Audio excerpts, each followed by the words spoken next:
Hi, this is Arindam from the School of Chemical Sciences, NISER, and welcome to the lecture series on the hydrogen atom problem. This is lecture 4 of the series. In the last 3 lectures, we have already done quite a bit of this theory. So let me quickly summarize what we have achieved up to lecture 3. In lecture 1, we formulated 3 equations, the phi equation, the theta equation, and the r equation. The total solution can be written in terms of these 3 functions as a product of these 3 functions. It simply means that the Hamiltonian was such that we could use the separation of variables method. And we found that the solutions to these equations are of this form. So we have done the solutions of the phi and the theta equations in lecture 2, if I'm not wrong. And in lecture 3, we solved the r equation. We found that the phi equation has this particular form, with ml being one of the quantum numbers. Ml has only a few values that it can take.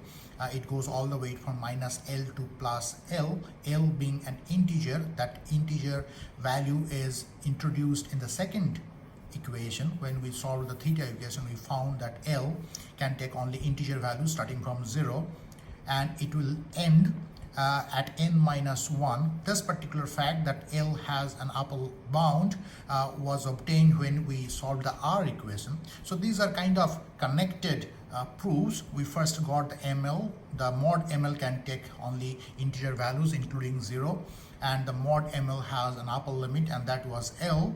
So therefore the ml goes from minus L to plus L. L goes from 0 to n minus 1, and n starts from 1, not 0. N cannot take value 0. We have argued that as well in lecture 3, and n can take values from 1, 2, 3 all the way to infinity. So this n doesn't have any particular upper limit. It can actually go all the way to infinity. And therefore the total solution now can be written that the psi, the space part, is now a function, or not function, the function of r theta phi, but it is parametrically depending on three quantum numbers, the n, the l, and the ml. And if we just find out this, which of these 3 are included in these functions, r is a function, not function again, it's parametrically depending upon n and l. Theta depends on l and ml, and phi depends on ml. So this is the scenario we have reached up to here. We'll be starting lecture 4 talking more about this r function. We have just introduced this, we have just got this particular r function, where we, if you remember, we had the asymptotic part in the r equation. This is the asymptotic part of the equation. Then we had this particular term because we had to use a particular method for solving the differential equation. The method was the Frobenius method.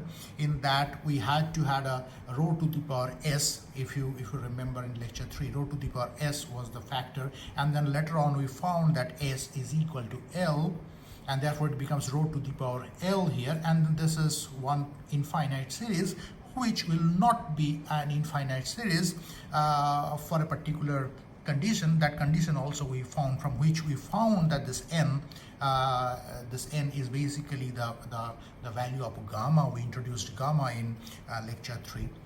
So it is quite clear that lecture 4 cannot be understood, cannot be followed unless you watch lecture 3 first. And lecture 3 cannot be followed if you watch lecture 2 first. So it's better if you have not watched any of the videos, you start from lecture 1. I'm giving the link for them. Lecture 1, 2, 3, you just start watching them in a series, and then only you can come here and then we can proceed. So let's proceed with the this R solution, and let's talk about this. And the main theme of lecture 4 would be that we'll be discussing the these functions, these solutions, how that particular solution gives rise to different quantum mechanical information about the electron in a hydrogen atom. That's the main theme. But before that, let's go and talk about this the R function first, right? So we have done so far that we defined our rho to be 2 times beta times R. This is all done in lecture 3, if you remember. And the beta is given by this particular expression, where gamma is mze square over 4 pi epsilon 0 h cross square beta. And we have found towards the end of lecture 3 that gamma can only take integer values starting from 1, and I call that n. So gamma is equal to n. So if we just have gamma is equal to n, I can simply write beta in terms of now n and the rest of the constants.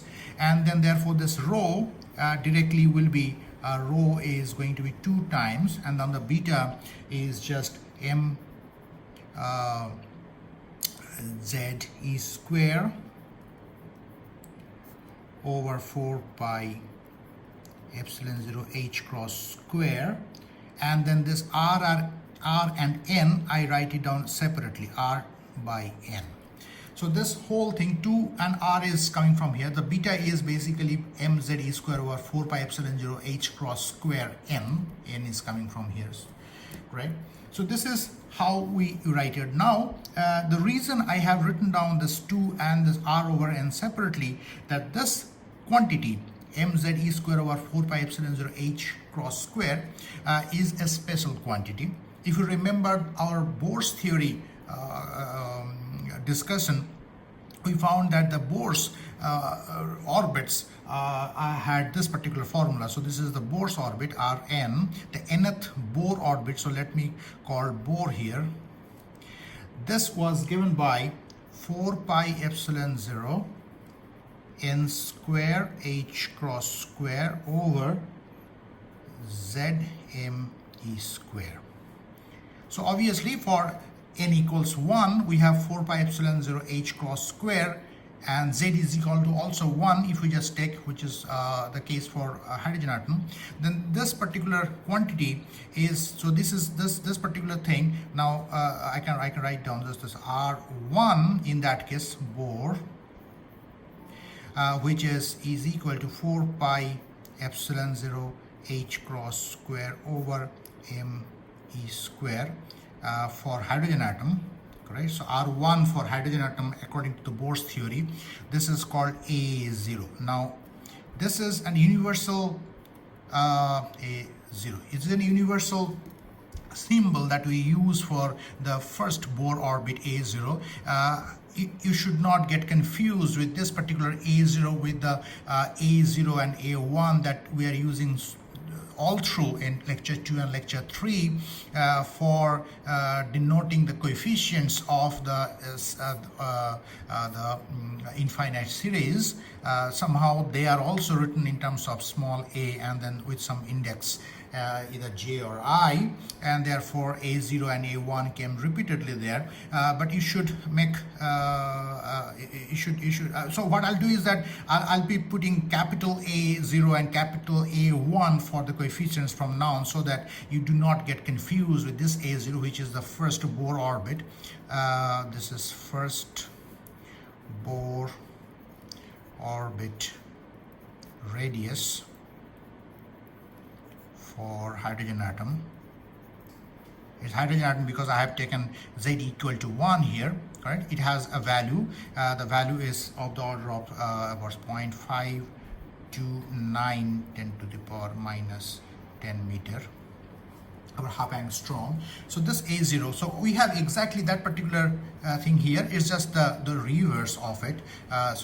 If we just take M Z equal to if I just take Z here, let's not put Z equal to 1 because we are keeping the Z forever for everywhere. So let me put it down this way. So this is equal to 2 times Z by A0, right? So this A0 came from here, multiplied by R over N. So that is our rho that we have introduced in lecture 3. And it has that particular, in this particular form, then we can write down the expression for R, the function R as a function of small r, parametrically depending upon N and L, is equal to, we get a 2 to the power L. Let me start writing from the original form. So there it will minus rho over 2. And then you have some rho to the power L, so that was the rho to the power S originally, and then this is going to be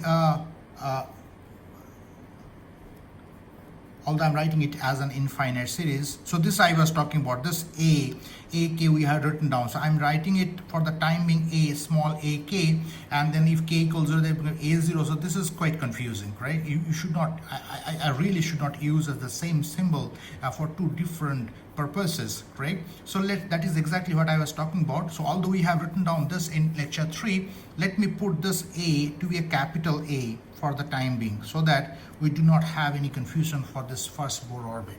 So this is our solution for R, right? And we knew that this particular infinite series had this particular recurrence relation, which is given by A. J plus 1 was given by this factor J plus L plus 1 minus, it was originally gamma in the lecture 3, but that is actually n because gamma is equal to n here. And then we had J plus L plus 1 multiplied by J plus L plus 2 minus L into L plus 1, and then is multiplied by AJ. So this is like this, right? So this was the recurrence relationship, and then we knew that as n is taking integer values, right, and L is already an integer starting from 0, 0, 1, 2, 3, etc. So it goes all the way to n minus 1. Now we know that, and J is obviously indexed. So this particular infinite series will get truncated at a particular power, which will be given by, so this J max, the maximum value of J, that is going to be the maximum power in the series, correct? That particular thing. So this particular, okay, so okay, now I can see that another confusion will be coming because I'm not using K here, I'm using J. So let me correct it down. So let me correct it down. So this is J equals 0 and this is K. So this, if you just watch the lecture 3, then you'll understand why K becomes J later on with the change of index. So now this is the whole thing, right? So this, you have a J. So this, I'm sorry, this becomes a little bit of messy, but anyway, it's let me write it down. Let me write it down this one more time. It's just become absolutely messy. I don't like this. So I write it down Rn here, Rnl, a function of rho. I can write in for the time being. It was minus rho over 2 rho to the power L, and then J goes from 0 all the way to infinity, capital A J rho to the power J. So this was the original series, and then we knew that when this J plus L plus 1, this entire quantity will become equal to some n, that is going to be the maximum power, and that is going to be giving birth. So therefore this whole thing is 0, is going to give me the J max. So therefore J max is just going to be n minus L minus 1. So this is the maximum power of rho in the polynomial, right? So this is so therefore it is going to be a polynomial of degree j max, where j max is going to be given by n minus l minus 1. So we can choose a particular n, a particular l, and then we can find what polynomial it is going to be. For example, if I take n equals 1, then we know that L starts from 0 and goes all the way to n minus 1. So if n equals 1, then L has only one value, 0. So therefore 0 minus 1, this is equal to 0. So therefore for n equals 1 function, which is very important one, we'll be discussing this next. We'll be calling it an 1s function for some reason, and that is will be n equals 1, L equals 0, and obviously as ml goes from minus L to plus L with a step of 1, and L, if L takes 0, then well ml is also 0, so we can write down this ml is also 0. So therefore this particular set, n equals 1, L equals 0, ml equals 0, this particular set will have in the R function, this thing is there, I'll be discussing this part, but this polynomial is going to be a polynomial of degree 0. It simply means that it's just going to be a single constant. Degree 0 means just a constant, and so on and so forth. So if we take n equals 2, for example, and L equals 0, ml equals 0, then we get the j max is equal to 1 in that particular case, and then it's going to be a polynomial of degree 1. That means we just have one row factor and nothing on row square and higher terms. So this is how this R function is going to be. And now let's look a particular function, that how this particular thing will look like. So let me write it down, this R now in terms of not in row anymore, but in terms of back to R by this conversion, and then this RNL will look like, okay, so this is, let's take a new paper. So then RNL will look like, so RNL, now it's a function of R, not a function of a row anymore, is equal to, now 2, so this whole, so basically let me see, so we had this particular row to the power L. Now row is this, so therefore we get a 2 to the power L z by a0 to the power L, right? Oh, I'm sorry. So this is a row to the power L. So row to the power L means we have a 2 to the power L, z over a0 whole to the power L, r over n whole to the power L. This is exactly the term which will come from this row to the power L, and then we have this one, right? A row by 2.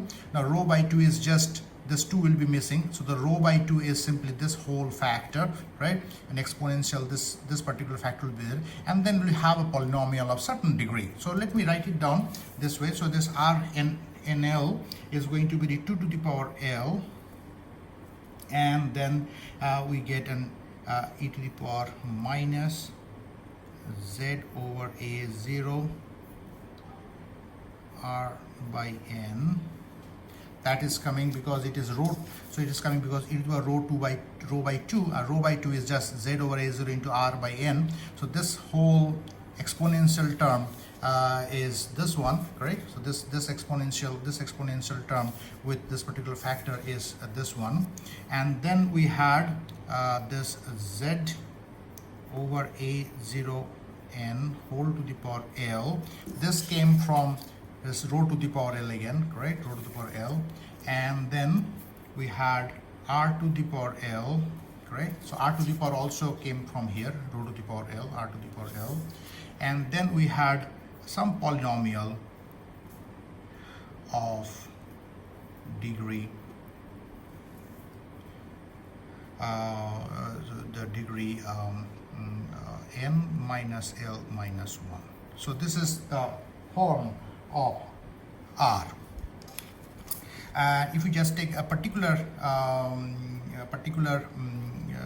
example, for example, then we can take, say, for example, N and L and ML. So if we take 1 0 0, as we have discussed this, so we can write it on this as psi to be 1 0 0 as a function of R, correct? So this function of R, I'm just writing this particular part, I'm not theta and phi is going to be 1 and 1. I'm going to explain why.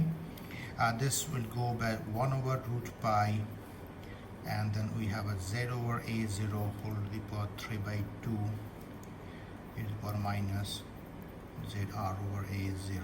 So this is the function. Now question is that this psi 1 0 0 doesn't have a theta part, doesn't have a phi part, and this whole thing came up here. So let's explain the normalization part of these functions, and that will explain why these particular thing came, and why this theta and phi part are not there.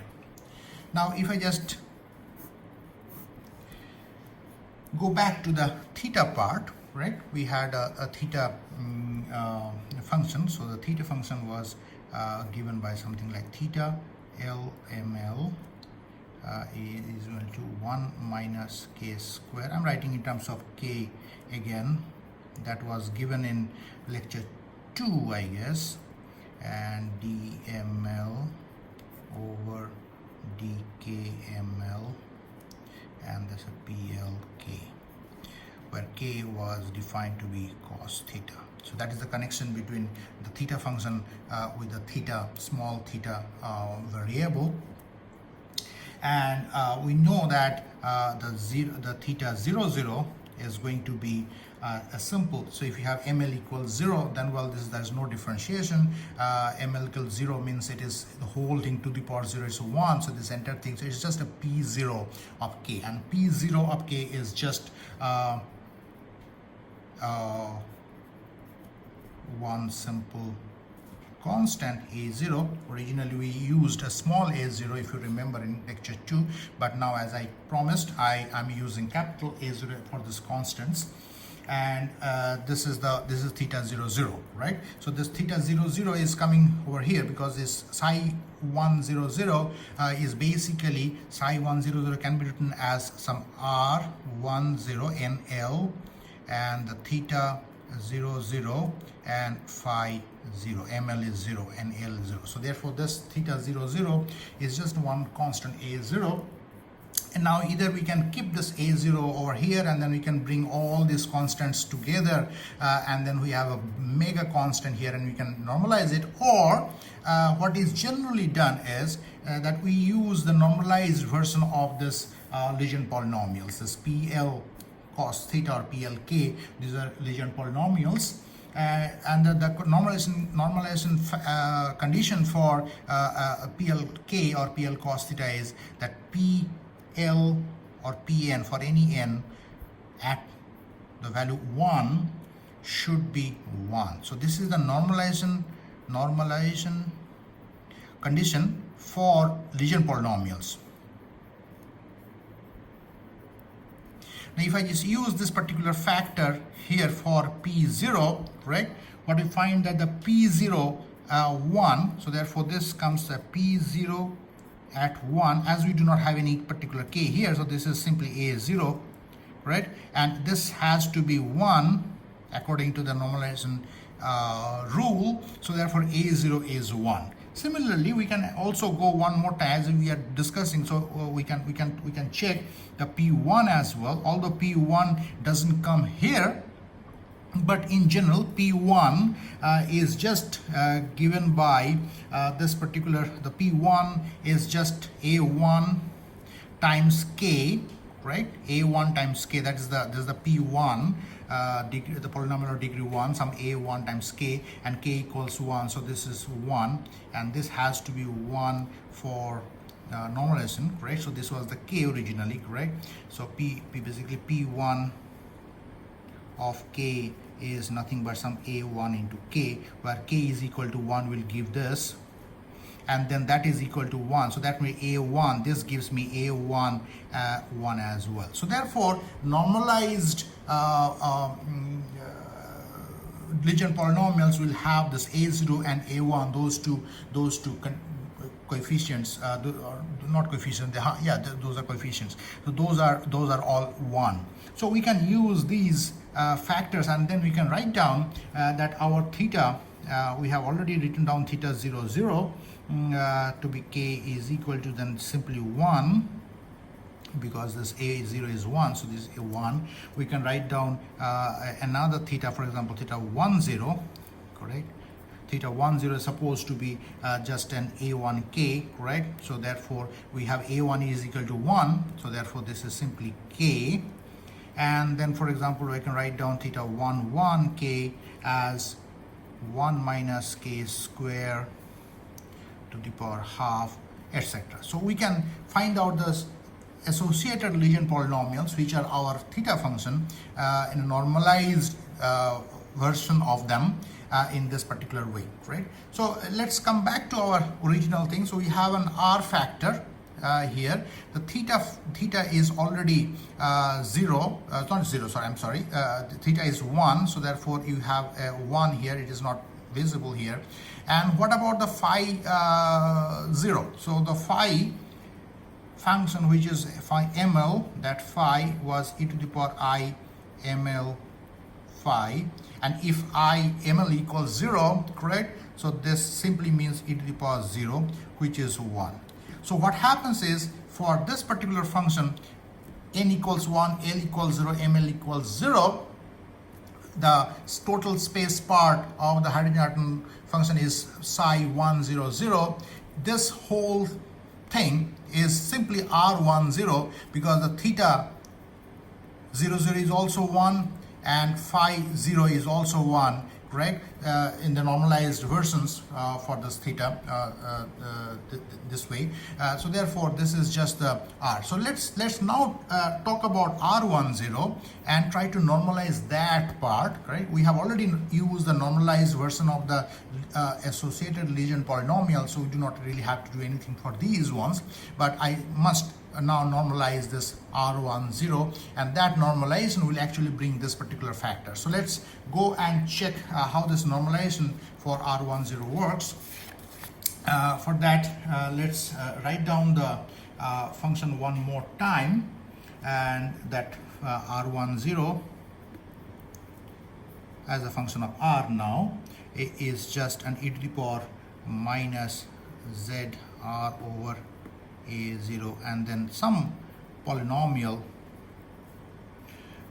in R, right? We are not at this moment we are not saying that what particular polynomial of R is.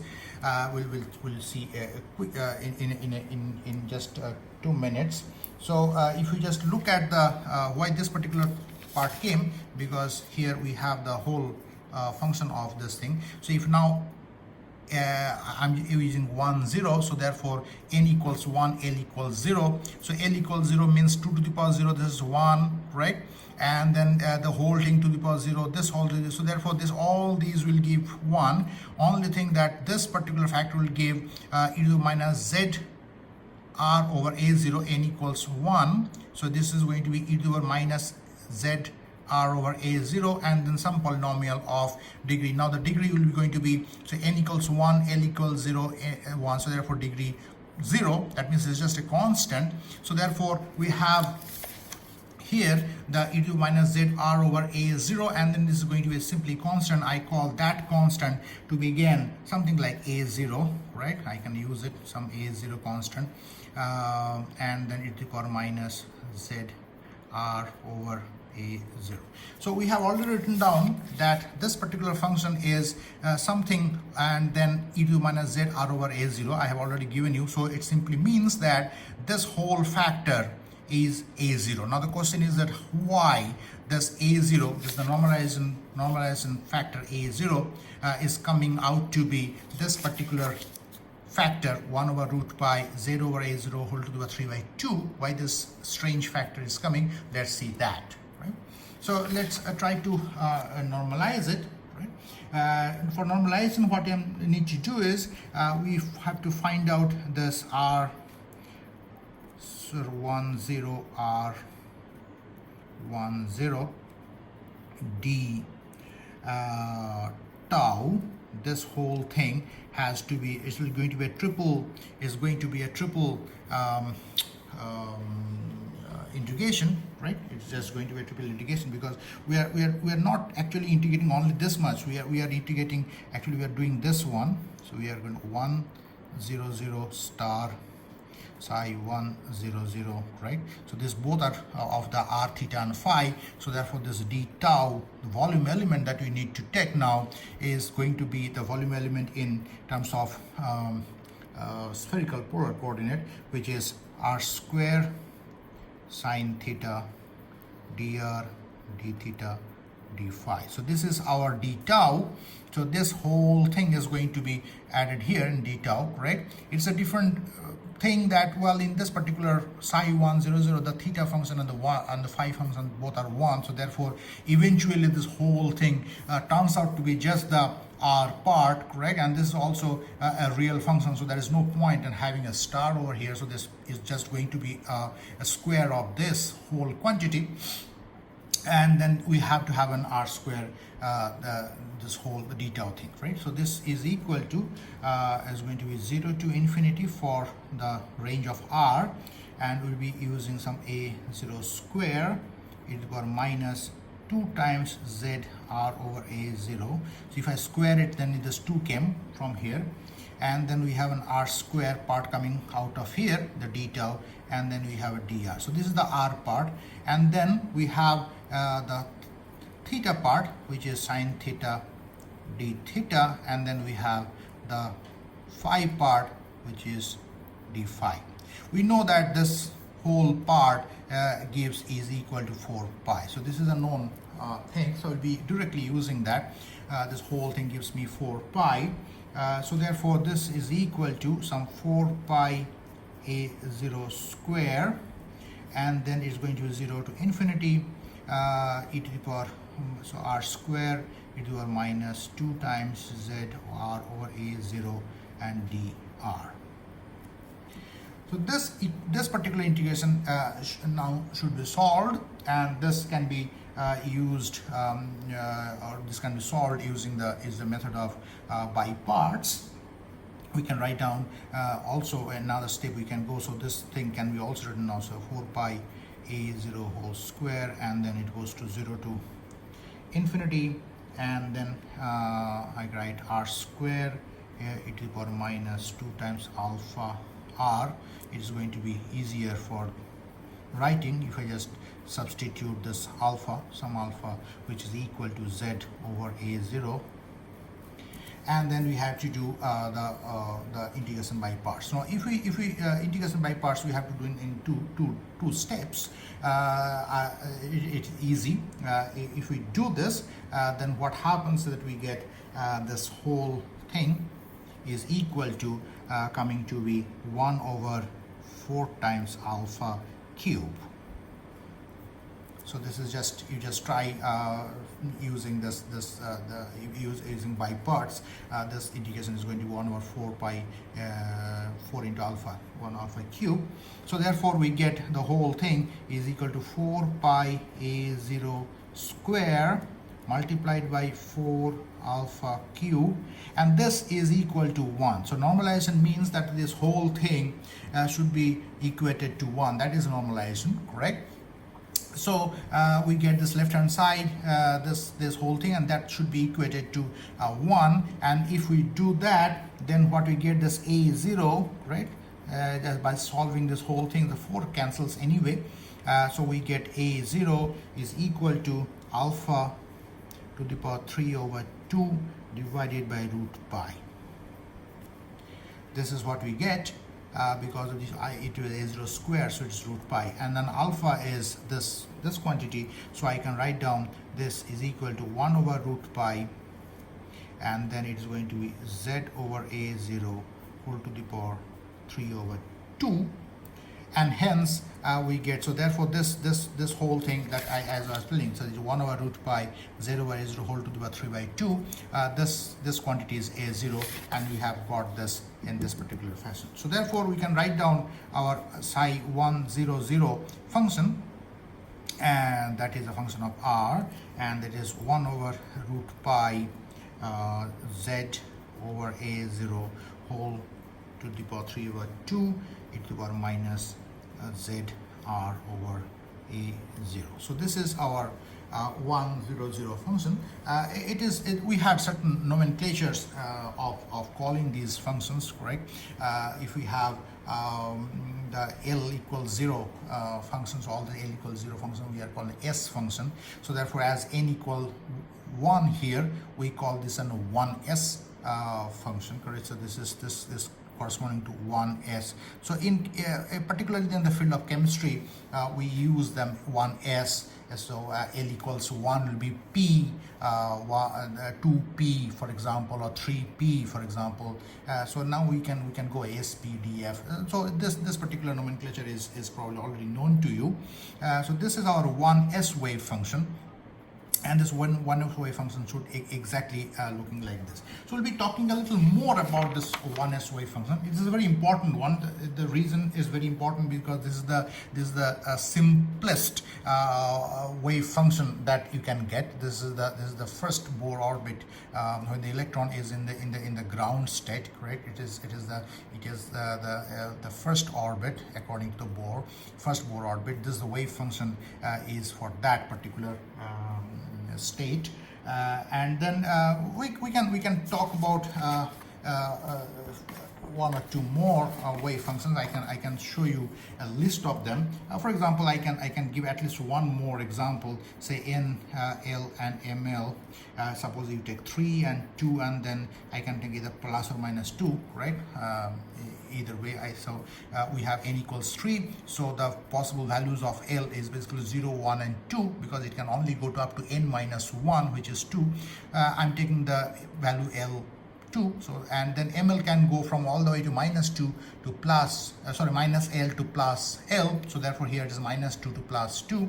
But I'm just taking the values of plus or minus 2, and therefore this thing is going to be N, L, and ML, and this is R theta phi, and I'm giving this is 162 root over of pi, and then we have Z over A0 whole to the power 3 over 2, then we have Z square, then we have R square and A0 square, and e to the power minus Z R over 3A0, and then we have sine square theta, that is coming from the theta function, and e to the power plus or minus I 2 phi, that is coming the phi function. So therefore this whole bunch, this entire thing is our R 3 2, and this whole part is a theta function. So theta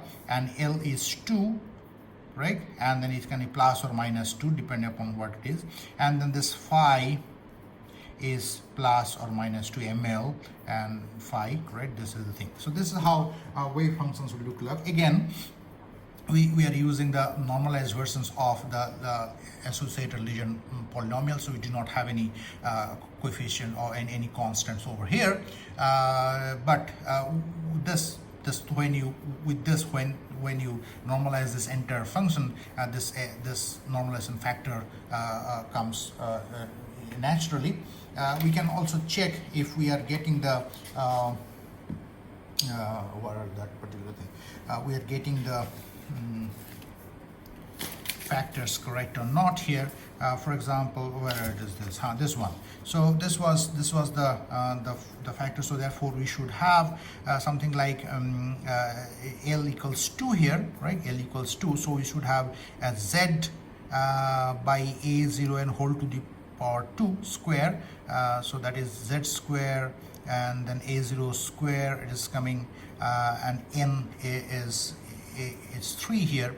So this is being absorbed in this particular factor here. Then we should have an R square, that is R square is coming, this particular factor, this particular factor is going to be exponential minus Z over A0 R by 3. So therefore this 3 is coming like n equals 3. So it's ZR over 3A0. This particular factor, the asymptotic part, is coming from here. And this 2 to the power L is again absorbed here in this particular quantity, along with this 1 over 3 to the power L. And then we have a polynomial this polynomial of degree. Now let's check the degree matches or not.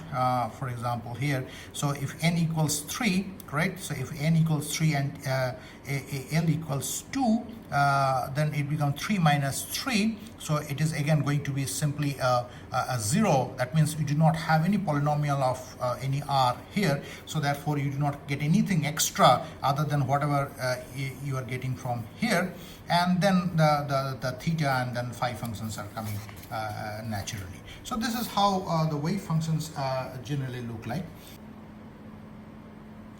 So here are the few more functions for different sets of n, l and ml. We have already discussed this one, which is the simplest one, 1, 0, 0. Also we have discussed this particular one, the 3, 2 plus minus 2. If we just check another one, which is for example this one, where n equals 3, l equals 0, ml equals 0. So therefore this particular wave function is written as a psi 3, 0, 0. Obviously now as l equals 0 and ml equals 0, so we'll have a theta function which is 0, 0, l, ml both 0, and a phi function which is 0. And we know of from this particular case, correct, the same theta 0, 0 and phi 0 functions were here as well, because l and ml were 0 here as well. These are 1. So you do not have any explicit theta function and phi function, unlike this one or this one where you have a theta part and a phi part. And also as we have n equals 3 and l 0, ml 0, so we can calculate the j max, the power, maximum power or the order of polynomial for the r part, and that is going to be 3 minus n minus l minus 1, and that is going to be 2. So therefore we should have a second order polynomial for r part, and that is this one. This is the second order polynomial because r square is the maximum power, j max is 2 here. So this is the r part, and this polynomial is coming from that this polynomial, the r polynomial, and this z over a0 to the 3 by 2, this particular factor I have already explained, and these are the normalization part coming from all other types. So this is how this different wave functions we can get, and from here what we will be doing next, probably I'll make it just another video. This video would otherwise be very long. That will be trying to find out the probability density. Now the probability density is just, we have to take a particular function with n, l and ml, and we'll be taking the mod square of this particular function, right? And that is going to be the probability density for this particular for that particular electron in this particular state, right? So obviously this function is a function of r theta phi, correct? So this n, l, ml, so this particular thing, then let me write it on this way, and then if we just multiply this particular quantity with the d tau, which is the volume element, then this quantity will tell us the probability of finding an electron in the hydrogen atom which is having this particular wave function. It can have any one of these wave functions. These are all allowed wave functions for electron. When an electron is any particular wave function, then at a certain point defined by some r, theta and phi around the nucleus, we can actually have our coordinate system drawn. So we have a point which is an r theta phi point. So this particular quantity is going to be the probability of finding this particular electron having this wave function to be found at r, theta and phi within a small volume element d tau. That's the quantity that I'll be getting. This is going to be the probability of finding the electron around this nucleus. So this is something that I'll be doing in the next lecture. Let me conclude this lecture with this wave functions and their normalization factors and different forms and different the origin of different parts of the wave function, and we'll be taking these wave functions. Probably I'll be discussing with the simplest most one, because if we just go to the most complex ones, the whole calculation is going to be just bulky. The basic concepts are still going to be the same, and then we'll be calculating this particular quantity that is going to be going out of the probability. So this is an important quantity, because this probability of finding the electron will then in turn gives many. This will give many other feature of the system, or different other expectation values of different other operators. This probability will decide that. So we'll go to the next lecture to calculate. So this is the end of lecture 4 then, and I'll see you in lecture 5 of the series. Thank you.